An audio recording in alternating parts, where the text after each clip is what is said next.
Hey everybody, welcome to the International Coaches Roundtable podcast. This week, you will be hearing from co-hosts Brooke and Sasha as they interview our special guest, Abbie Fish.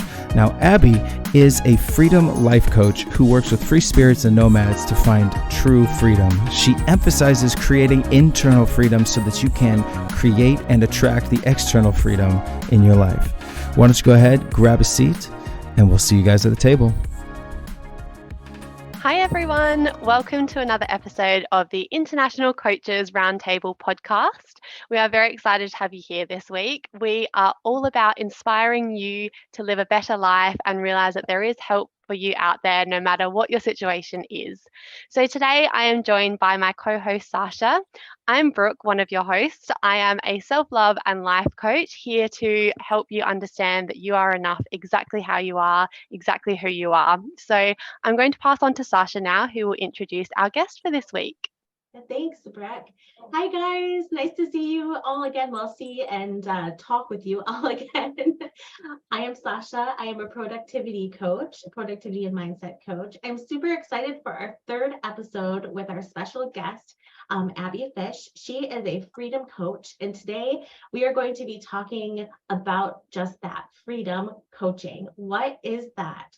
And so I am not even going to, make this intro very long. I'm just going to pass it over to Abbie so she can introduce, so that way she can introduce herself and just tell us a little bit about herself. Hi guys. Thank you so much for having me on. I'm really excited to chat all things freedom with you today. So I call myself a freedom life coach. So I guide people who resonate with being free spirits or digital nomads to find freedom beyond the sort of hashtag laptop lifestyle in the sun, but through travel, self-development, and spirituality, because I feel like travel always has that self-discovery element to it. So it's a combination of all things that I help people through based on my own personal journey.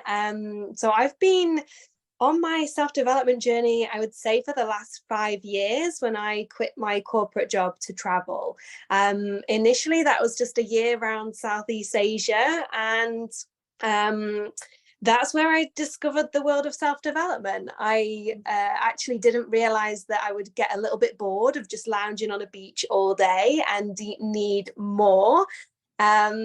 So I decided to immerse myself into the world of self-development, manifestation, all of the good stuff. And that is where I ended up through some crazy synchronicities, attracting the dream job that I never knew existed in life coaching, as well as a whole host of other things, opportunities and travel adventures along the way. Wow. I have already so many questions for you, Abbie. Fire away. Yes. So the first thing that came to my mind is when you quit your corporate job and you decided to go, like you had said, like lounge on a beach for a little while. Did you have money saved up? Like, how did that work? Did you plan that you were going to only be kind of taking a period of time off for a little while? Did you have a plan at all? What did it look like when you quit your job? When you quit that 9 to 5? I mean, briefly, just the reason why it came about was that actually I just came home from work one day. I was a manager of a team in a call center, and I came home and said to my partner, I know that I either come home completely buzzing or completely stressed out. Which do you think it is more often? And he was like, stressed. And I was like, oh, yeah. I didn't expect you to say it that quickly, but of course it is. I know the answer to that myself. And there was a little joke about why don't we just go traveling, and I just drive into work, could not get that out of my head for the rest of the week. I started to take that more seriously. And so I suppose money wise, I had some savings, and also from the company I was working for, some shares and things like that, which I could draw out. But also from a safety sort of security kind of element, I decided to ask my company if I could take a sabbatical for a year, because I'd worked for that company for at least 8 years at that point and sort of progressed through them. So I wasn't used to a lot of change, and it was big letting that go. I'd been super committed employee and never taken a day sick and done all the things, being the model employee, and I was super shocked when they actually said no. So I, by that point, luckily I was already in my head and my heart, I was already going anyway. So it was I think it actually worked out better for me not to have that safety net and comfort, although I would have liked to have just had that in the background, hence me asking for it. Right. And the only reason I think that it popped up into my head is because I think that a lot of the time when people are struggling with deciding whether or not they should stay at their job or leave their job or take this big risk, right? Sometimes people don't have what, they would like to have, which is like a backup plan, right? Yes. Or a savings, or the comfort cushion that they could land on if they take the risk. And so when I ask you that, I really ask a question to kind of make it be an open conversation about, what can people do then when you don't have a comfort cushion to fall back on, a backup plan to fall back on, but you still hate your job, you still don't want to continue being where you're at, and you want to make a change. You know what I mean? Yeah. And firstly, I think the comfort cushion can look like so many things. So it's not, I think we sometimes automatically just think of the money, but also we think of things like the job security, like the family, the support that we have around. So the comfort cushion, we can use many what might be disguised as excuses to stay in that comfort zone and not take a risk. Throughout my my journey, there's been times then where the money hasn't been there. I've needed to find the next way, and in all honesty, I suppose that the self-development part of the journey and developing things like intuition and deep self-trust and working on things like money mindset and limiting beliefs, like all of these things are going to help you to realize what's possible for you. Because I have I speak to people now who are still in the corporate job and in the corporate wage, but still wouldn't want to let go of that comfort and security of money. And I speak to people who really haven't really got anything right now, and throw themselves into, the trust of what's going to happen next. If I leave, can I trust that I will be caught, and that, if I focus on myself and getting some practices together and working on my self-development, then can I believe that the next steps will show up for me? Yeah, that's such an interesting point to have, is will they show up for me? And I know I've definitely been there myself. Like, I'm Australian, but I moved over to London 4.5 years ago with just one suitcase and no plan.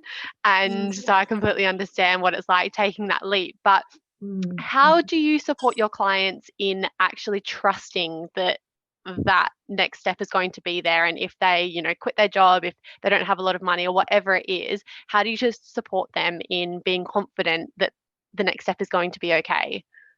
Yeah. So the best thing that I like to do is to have a little reflection activity of whether this is on the call or just by yourself afterwards. That is like, how have things gone so far, like in your life, when you've been low, when things have been difficult, when you have been struggling, when either money's been low or when support has been low, and how did that all work out? And we can reflect on those things, and like often the main answer that we get to is that we're all still here, everything's actually still okay, and it worked out. So giving your brain some evidence of the fact that, well, actually, even when I let myself think about the worst case scenario, that's another great one, like it didn't actually even get there, or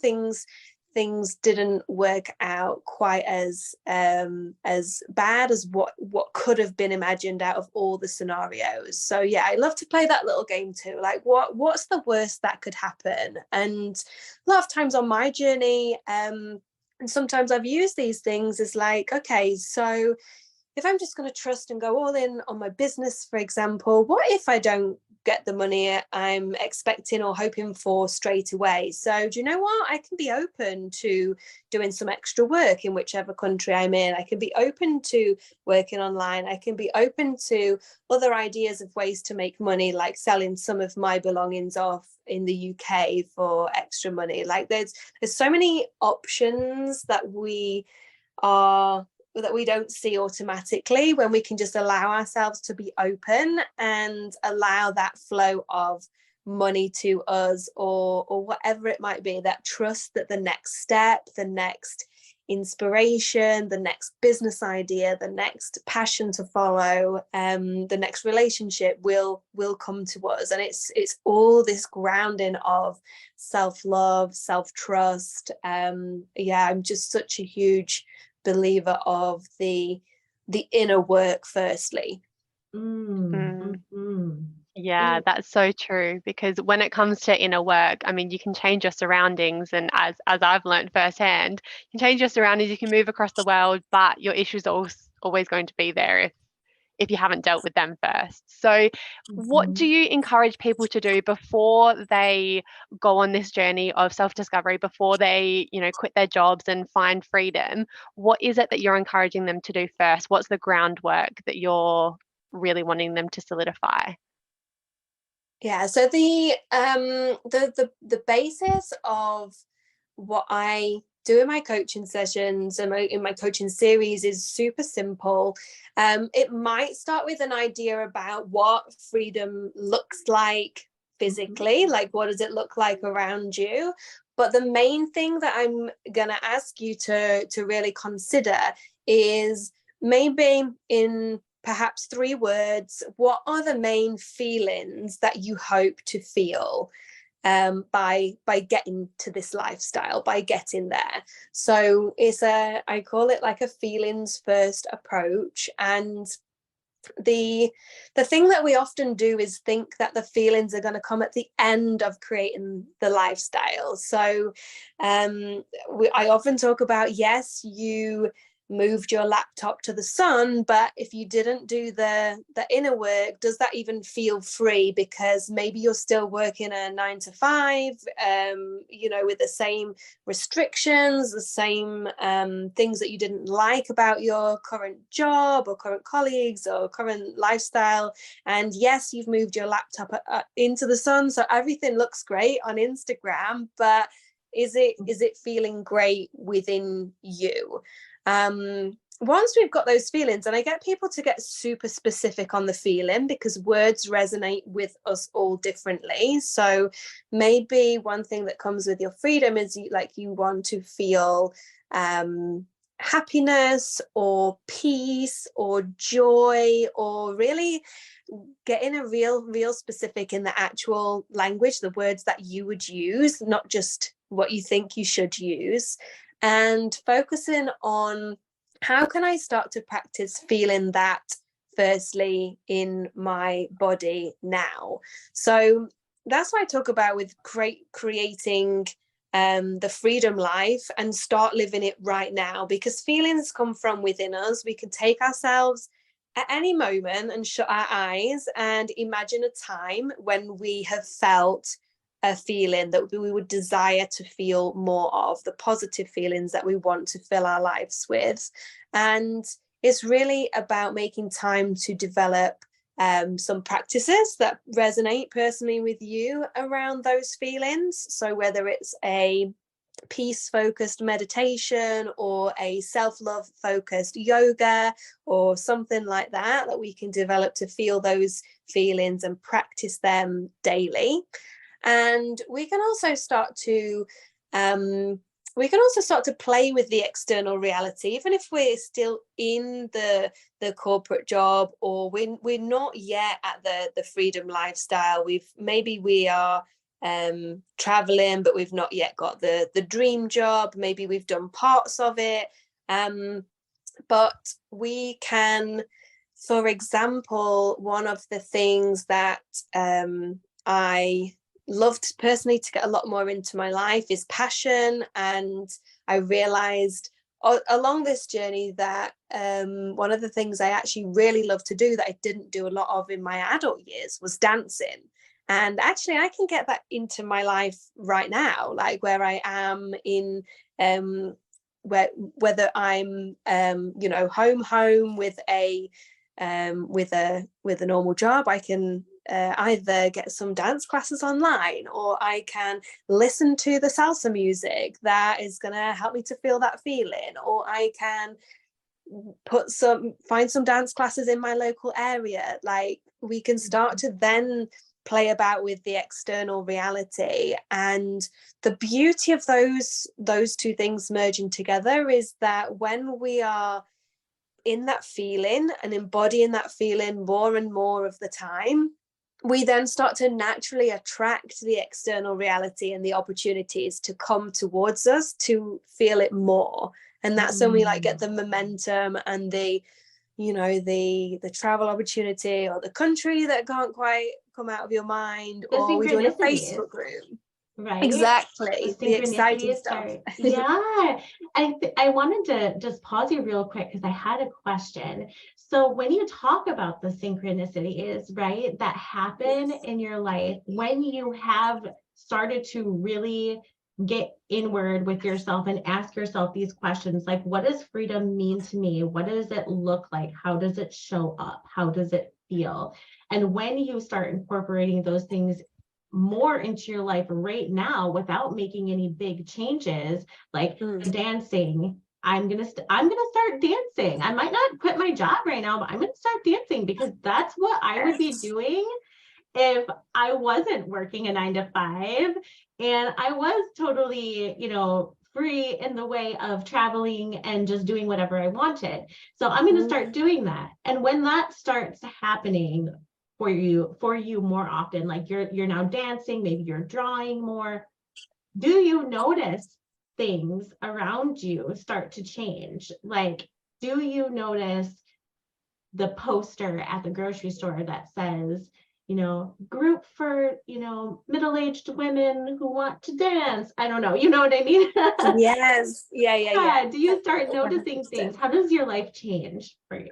Absolutely. I'm going to give you a really cool story, because this was quite early on in the days of my self-discovery journey. So this was 5 years ago now. Quit the job, started traveling, started learning things like meditation, manifestation, learning a lot more about myself, and put into place some really simple practices, like some meditation, thinking about the future I wanted to create. I couldn't get super specific. I didn't know what job I wanted, but I would rehearse what it might feel like finding my dream job, and the feelings that I might get from that.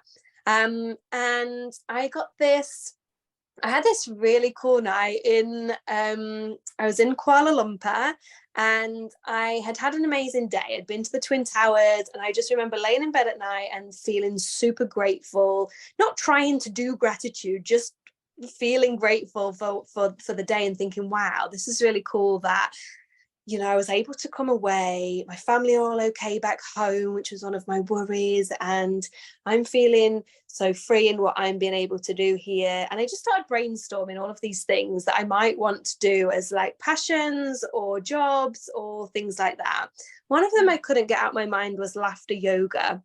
I'd never done laughter yoga before, but it just came up as an idea. And I Googled the next day. I actually stayed up all night and was like, this is really crazy. I don't know what was going on. I was just had all this energy, some realizations. And I Googled, and the creator of laughter yoga from India was leading a laughter yoga class within the next 3-4 weeks in India, and I decided that actually that's doable with where I am right now. We hadn't planned travel that far, so let's follow the nudge and just go and do it. Again, it was early days, so I was like, yeah, but what if it doesn't lead to anything? What if this isn't my thing? I thought that might be the dream job. Went to India, did the laughter yoga course. It was amazing. Met some great friends. Felt a little bit cringy about the whole laughter yoga thing, because trying to make people laugh like in the UK by doing like these laughter yoga exercises really scared me. I was like, oh, I'm not sure people are ready for this. And I was a bit self-conscious about it, but I showed a few around different countries that I went to. I did one in, I think, Singapore, Bali, in Vietnam, and did a few sessions. And I was like, I don't think this is my thing, but it was a great experience. It's helped me to grow no end. And I've been brave and put myself out there. And literally in the January, so maybe 4 months after this course, I saw somebody, or my family had sent me a video to say, look, somebody on UK morning TV is doing laughter yoga on one of the main morning shows. And I was like, wow, that's super brave of them. I couldn't imagine doing that myself. And when I looked her up, she was a life coach. And when I looked at her page, I got a link to the life coaching page that eventually I joined, or quite soon after, because I read up the description on this life coaching course, and I was like, oh my gosh, this is the dream job that I never knew existed. Everything resonated. So like super random stuff happens, but you keep following it, and it just takes you on this amazing path. Does it get easier then? It gets easier to follow that nudge then as you continue to go and do and like, follow those feelings, those green lights. Do you feel that way? Absolutely, because you have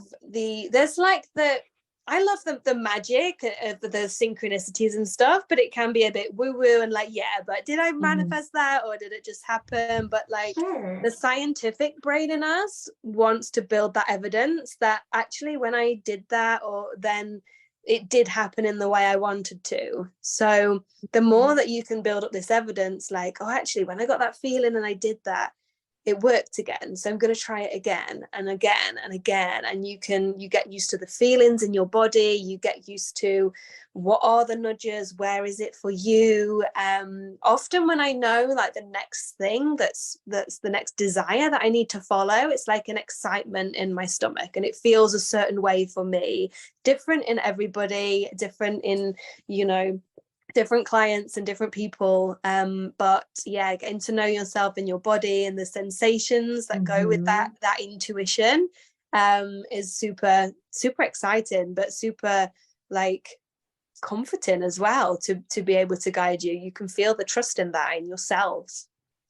Oh, I love that story. And that's the thing. I think over time we become conditioned to not trust our intuition and trust those feelings in our body. So the fact that you've been able to come back to that and also help clients do that is amazing, and it's so powerful. And when you were talking about freedom and how you said it feels different for everybody, and that's so true. It looks different, it feels different. How does it feel and look for you? So for me, the freedom is like the simplest thing for me. It's so simple. It's this feeling in my body that I can connect with at any time. It is where I am just me on my own, and I don't need any external things around me. I don't need stuff. I don't need titles. I don't need money. I don't need anything to connect with the feeling of freedom at its most basic. In terms of the external stuff, then I love travel. I like traveling is a way that sort of nudged me into my self-discovery journey, and I think gives you the space to reflect on the reality wherever you are at home. Gives you that space just to actually think about your circumstances and think about doing things differently, because when you're in something, in a certain place, in a certain job, then everyone around you is probably doing the same things and feeling the same feelings, and you start to get different perspectives from people that you meet, like-minded people or people not so like-minded that are from different backgrounds, different countries, different ways of doing life. So travel is massive freedom for me. And like I say, the other things that I work with is like self-development, things like meditation, things that help me to deepen my spirituality and trust in myself as well. Yeah, and actually that makes me think about something. Freedom is such a subjective, term. I feel like it means something for everybody, right? Something different for everyone. But at its core, right, is just the sense or feeling of security that no matter what, we're happy, we're okay. We're okay, and we can be happy no matter what. And so that means that a whole opportunity of things open up for us that we can do, because no matter what choices we make, no matter what struggles we go through, at the end of it all, we're going to be okay. We're going to, if we want it, to be happy. And that if you can develop that trust in yourself and the trust in life, in the process of life, that you're free. You're free. You can do really whatever you want to do because you feel that sense of trust. And that's what I'm hearing from you, that you really help people to develop that within themselves, that sense of trust in life, that sense of trust in themselves, that something wonderful is always going to happen. But more importantly, you will always come back to yourself. So if you're good with yourself, then you're free. Is that correct? Yes, exactly. I think it's probably cool to add as well that I since training to become a life coach, I have started to teach on journeys that I've been through myself. So I was for some time a self-care coach, and then that transformed into self-love coach, and now that has developed into freedom life coach. Wow. So that the self-care and the self-love stuff is still the grounding, the basis, the foundations for me and my clients and what I teach of freedom. It's absolutely, it's all within yourself, Yeah, absolutely. That's such an important message, is that it's all within yourself, because it is, and that we can always access it. And once we work on ourselves, then that's when everything else can happen. But by staying true to ourselves and really working on that first, that's where we're going to set that foundation for other exciting and wonderful things to happen. So, Abbie, we are running out of time, but this has been such an incredible conversation. Just one final question for you is, what is one piece of advice that you'd love to leave our listeners with? It would be to, you've probably, people listening to this podcast, they've perhaps got a goal, they've perhaps got a vision, they perhaps have something that they know they want next in terms of what they would like life to look like. But I just would encourage you to think about how you would like life to feel and start focusing on feeling those feelings now in whatever way you can get that into your life, and just watch the magic happen when you start to embody those feelings within. Awesome. Amazing. That is so awesome. We are so grateful for you to come on today. Just thank you so much for all of the information. Were you excited to come to ICR? What are you hoping to achieve coming on to the podcast? You just want to connect with the listeners? Were you excited about the conversations? Yeah. You know, I absolutely love talking about all things freedom and, you know, and what I do, but it's also been great to see this podcast develop from sort of the early stages and to how it's, you know, all coaches getting together with their different unique gifts and the way that we do things differently. Like, I'm not a coach who is super scientific and goal orientated. I have my own mix of things that have been developed from my journey. I love to hear people's journeys and stories, and I think that's so important because people will resonate with different parts of our journeys, and it's super helpful when people are looking for coaches and guidance to find that click with people. Like, okay, I see myself in that person, or I see part of my story within them, and I think they would be great to guide me. So yes, I'm here to share that myself, but I'd love to see it from the rest of you guys as well. That is so awesome. Thank you so much. And that is so much of our mission as well, is just to connect people with the right people. There's so many people in the world out there, and we all have challenges. Life is hard. And so when we can resonate or connect people with other people that resonate with them, I feel like the purpose of our podcast, it has come to fruition. Is that the right word? Yeah. Absolutely. So yay, that's awesome that you share in the same intent. So Brooke, do you have anything else to add before we close? No, just that thank you so much, Abbie. That was such a wonderful conversation. And where can people find you and work with you? So the best place to find me is, I'm most active on Instagram. It's at abbie.fish, which is ABBIE.fish. That's my full name, and you will find all the freedom life stuff over there. Thank you so much for taking time to listen to this conversation. Our hosts, Brooke and Sasha, are excited to have interviewed Abbie Fish, a freedom life coach who emphasizes building your internal freedom in order to experience your external freedom. Now, if you are interested in connecting with, to learn more, or work with any of these coaches, go ahead and check the show notes. Everything will be in there to get in contact with them. And in the meantime, don't forget to like, subscribe, and follow. It does more than you know. All right, we'll catch you guys next week.